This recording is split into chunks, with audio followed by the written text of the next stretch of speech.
Railways are part of the fabric of London, and love them or hate them, without them, the city couldn't function. And it certainly wouldn't have grown to the size it is today. London's sometimes troubled relationship with the train began more than 150 years ago.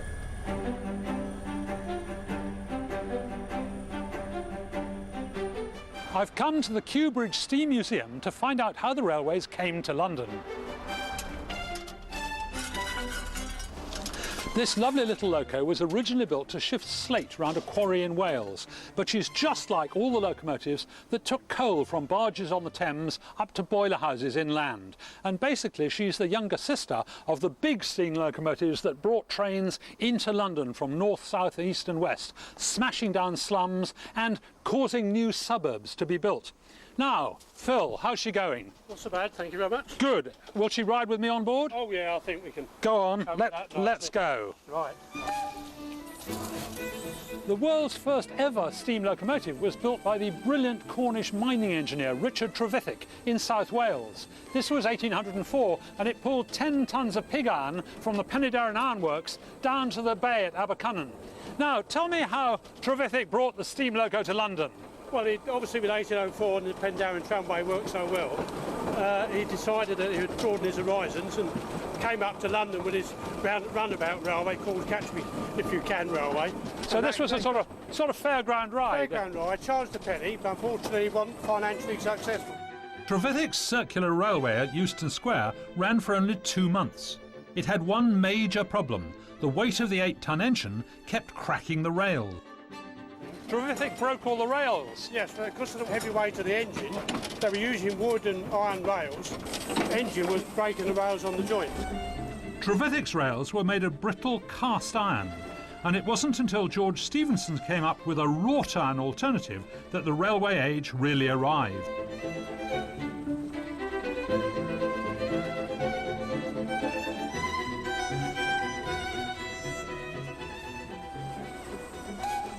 Thanks very much indeed. Great ride. The first railway built specially for passengers ran from Liverpool to Manchester and opened in 1830. The line was surveyed and built by George Stephenson, and the locomotive, Rocket, brilliant leading-edge technology, was built by his son, Robert. Now, the first railway didn't come to London for another 6 years after that, and when it did come, it had to come in by a rather unusual route.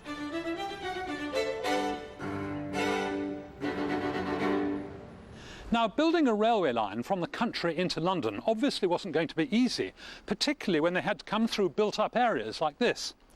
The first railway line to be built came from Greenwich and was finished in 1836, and they avoided the problem of having to plough through all these houses and businesses by leapfrogging the roads and doing the whole thing at roof level. Look at this, on a viaduct, no fewer than 878 arches.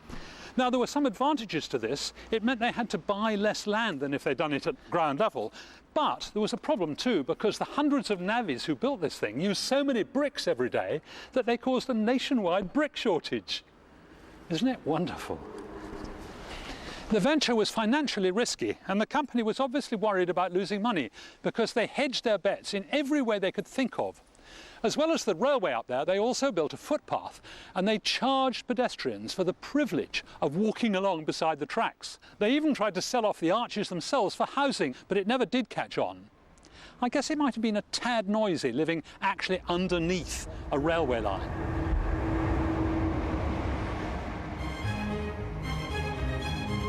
Nearly 170 years later, the viaduct is still in use. Trains run all the way to Dover now. Even though it was expensive, the train service itself still proved popular. Surprisingly though, the idea of commuter lines didn't immediately take off. All the next railways into London were not intended for commuters at all, but for freight. And they were more often than not promoted by businessmen from other parts of the country who wanted to get their goods to markets in London. During the 1820s and 30s, Birmingham businessmen were sending 1,000 tons of goods to London every week by canal, and they thought probably they ought to have a railway. So they consulted the great George Stephenson, and he said, "I suggest you employ my son Robert to build it." So they did, and he built the Birmingham-London Railway. It was a colossal job. He employed 20,000 men, and it took them almost 5 years. And one of the biggest engineering feats on the whole line was this cutting here. This is Chalk Farm. And it may not look very deep, it's maybe 15, 20 feet, but the fact is this goes for 30 miles all the way to Tring. Now they had to do it just with picks and shovels and wheelbarrows. There were no bulldozers or anything, it was pure manual labour by the navvies. And it's said that it took as much manual labour to dig this cutting as to build one of the great pyramids of Egypt. Amazing. The terminus of the new railway line was at Euston. The Victorians built elaborate and imposing stations in order to reassure their passengers that rail travel was safe. This neoclassical arch stood until the 1960s, when developers levelled it when they redesigned the station on what they thought were more practical lines. These gatehouses are all that remain. Rumour has it that the arch itself is at the bottom of the Lee River. Not all Victorian railway stations were destroyed, some still survive, like this gem, St Pancras. The Victorians loved building huge, great railway stations with massive engine sheds, and this is St Pancras, from the great Victorian building at the end to this huge arch here.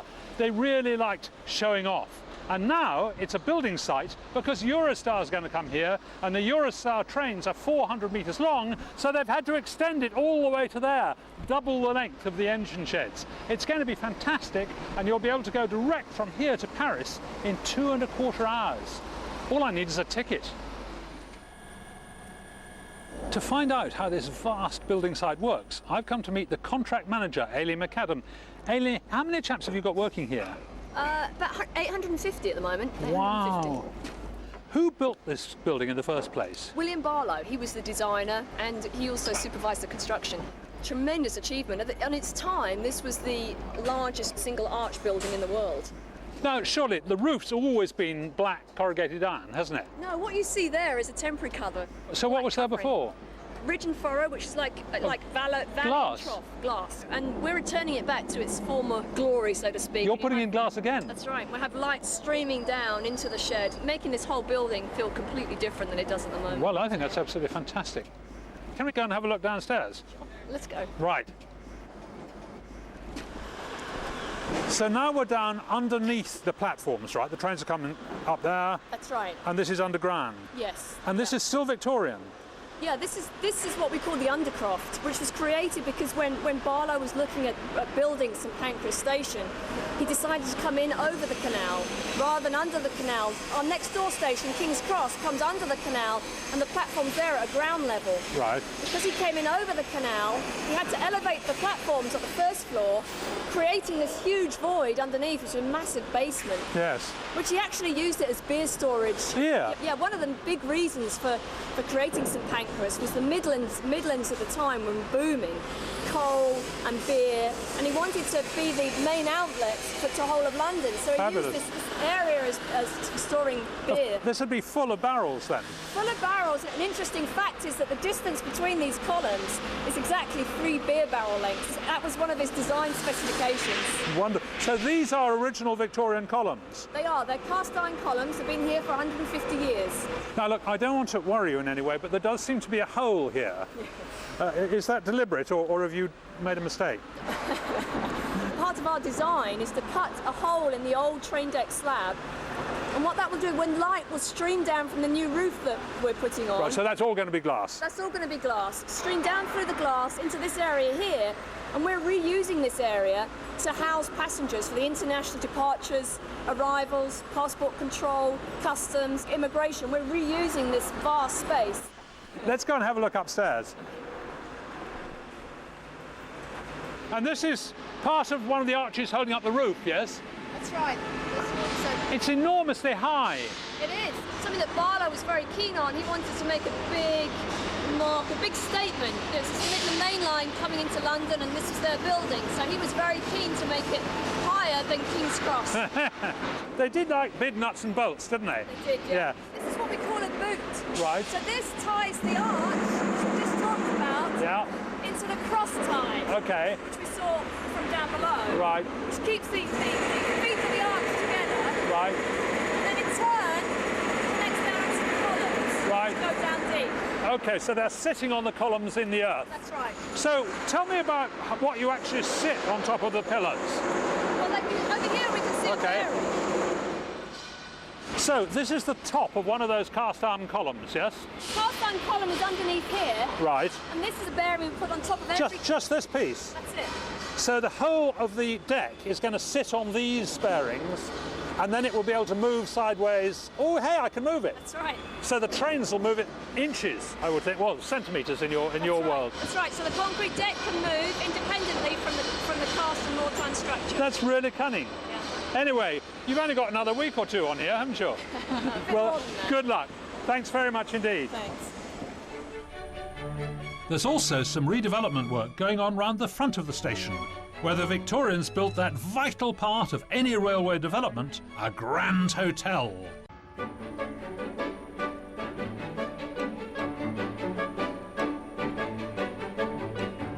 In 1868, the Midland Railway built their new station at St Pancras. But the building most of us recognise as St Pancras isn't actually the station at all. In 1873, St Pancras Station was joined by the Midland Grand Hotel next door, built by George Gilbert Scott. Now, the chap who knows about it is Angus Berg. Hello, Angus, who's managing director. Now, I gather that Scott had built only churches and workhouses before this. Well, that's right. And he entered the competition for the Midland Hotel, and he decided that what he was going to do was this was his last chance to build a grand Gothic revival building. So he poured every last piece of opulence into this building and very nearly busted the Midland Railway in doing it. Wonderful. And it is ludicrously over the top, isn't it? What are these columns made of? These are solid marble, and then you see some gold paint above, and you can see the effort that went into the decoration at the high level of these walls. Right. Now, what were the problems that stopped it being, you know, the grandest hotel in London for the next century? Well, it was the grandest hotel in London when it opened, but it had certain issues. Right. One was that there were only 8 bathrooms.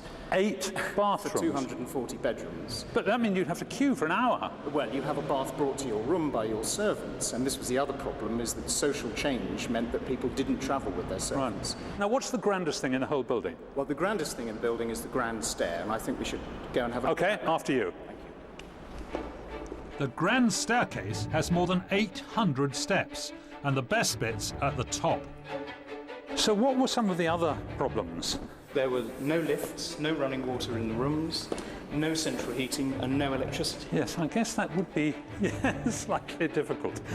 Not all the hotel's guests were well behaved. The Australian cricket team of 1930 were particularly troublesome. Well, they stayed on the 5th floor, apparently, and used it for net practice when the weather was a bit crossing. They did do a tremendous amount of damage, and were sent a bill for the repairs afterwards. Good, good. Just like rock stars.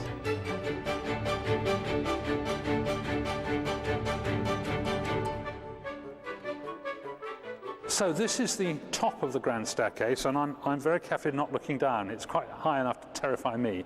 The painting here is quite spectacular, isn't it? Well, that's right. This is chastity here and temperance over there. I thought the Australians stayed up here. Well, I obviously didn't read the signs. Wonderful, and the whole roof covered with stars. That's right. And this really is a magnificent piece of painting, and this has been restored fairly recently, as a matter of fact. You're going to turn this back into a hotel, yes? That's right. Well, it was a fantastic 5-star hotel, but because of the problems that I mentioned earlier, it closed in 1935, and really, apart from being used very briefly as offices for British Rail, the building's been empty ever since. So after 70 years, we're going to bring it back as a 5-star hotel, probably the best 5-star railway hotel in Europe. Wonderful.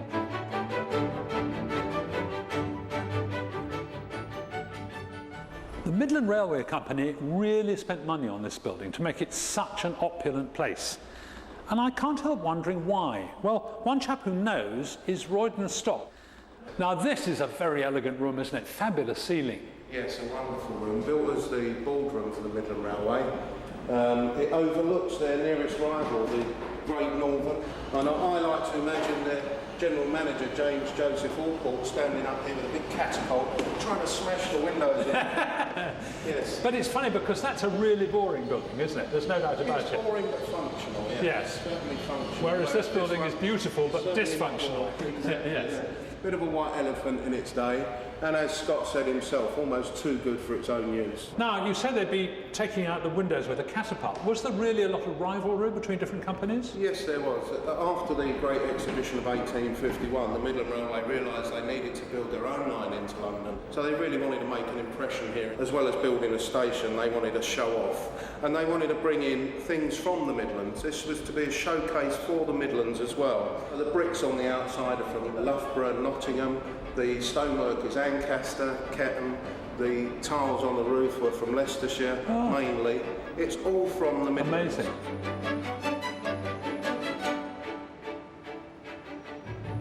Not all of London's stations are quite as grand as St Pancras, but the remarkable thing is that the city has so many mainline stations, 12 in all.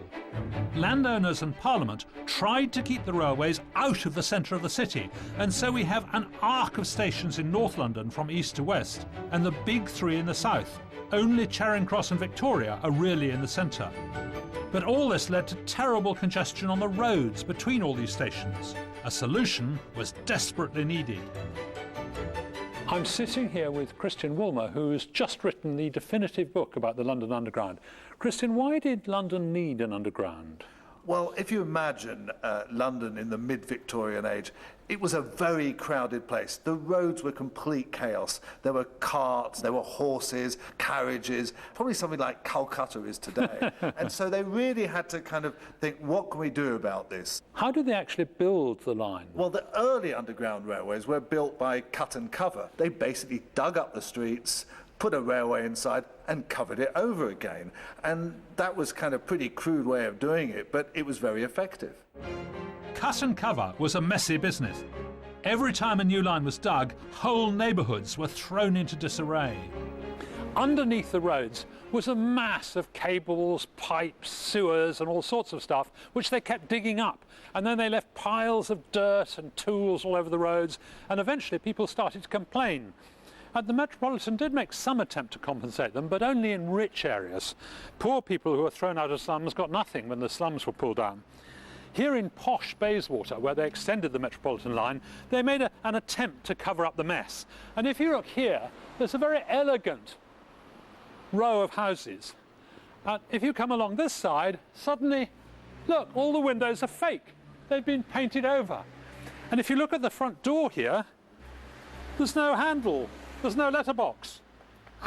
It's concrete. Messenger boys and postmen, young new postmen, have been sent here ever since to play jokes on them, because there's no house here. It's just a front. And behind it, there's nothing but a railway line. Come and have a look. Here we are. Here's the back of that same... look! There's a tube line right underneath. There's no house. In the old days, you see, they had to leave a hole to allow all the smoke and steam to come out.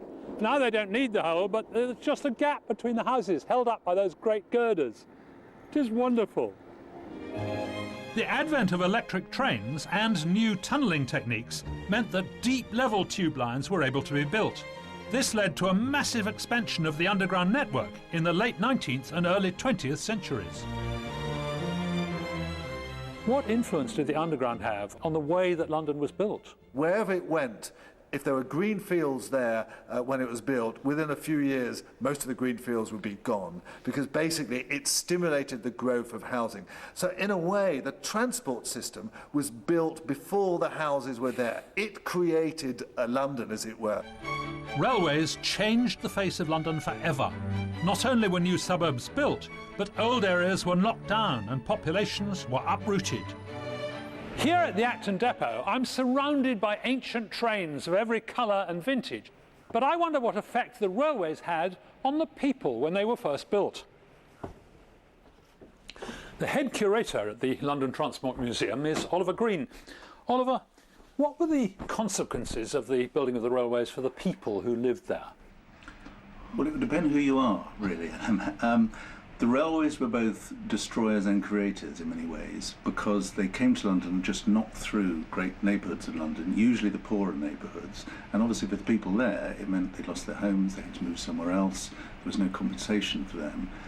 But at the same time, once the railways were established, they were creating jobs, they were bringing more opportunities to London, they were bringing goods to London, passengers to London, and in that sense, they were quite a creative impact. on London. How were working class people able to take advantage of the railways? There was the Cheap Trains Act, which tried to force the railway companies to offer cheap transport to working class people who'd been displaced when the railways came into London.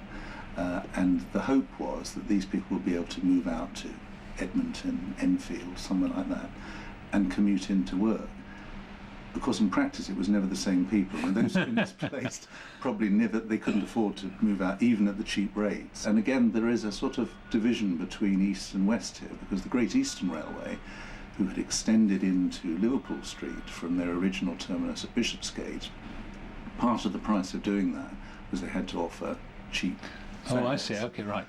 And they actually set about that with quite some relish, and that's remained to this day. That if you go, Liverpool Street is still one of the busiest stations. There are a huge number of trains coming in at rapid intervals, coming in from the northeastern suburbs, which from that day onwards, and still to this day, are much more in the way of working class suburbs of London, and of course the whole of East London is to some extent. It's probably no exaggeration to say that the railways have done more to shape London than anything else. It's something everybody uses, and there's no other city that has that kind of link-in with I mean, railways are the complete lifeblood of the city. They were in the 19th century, and they are today. Railways may seem endlessly frustrating to the modern commuter, but slowly improvements are being made to the ageing infrastructure of the original railway city. With the world's first overground and underground rail networks, railways have always had an important effect on the development of the city. And because there are always extensions in the pipeline, that's going to go on into the future. And that means that Londoners can move away from the centre and still remain within easy reach of their workstations.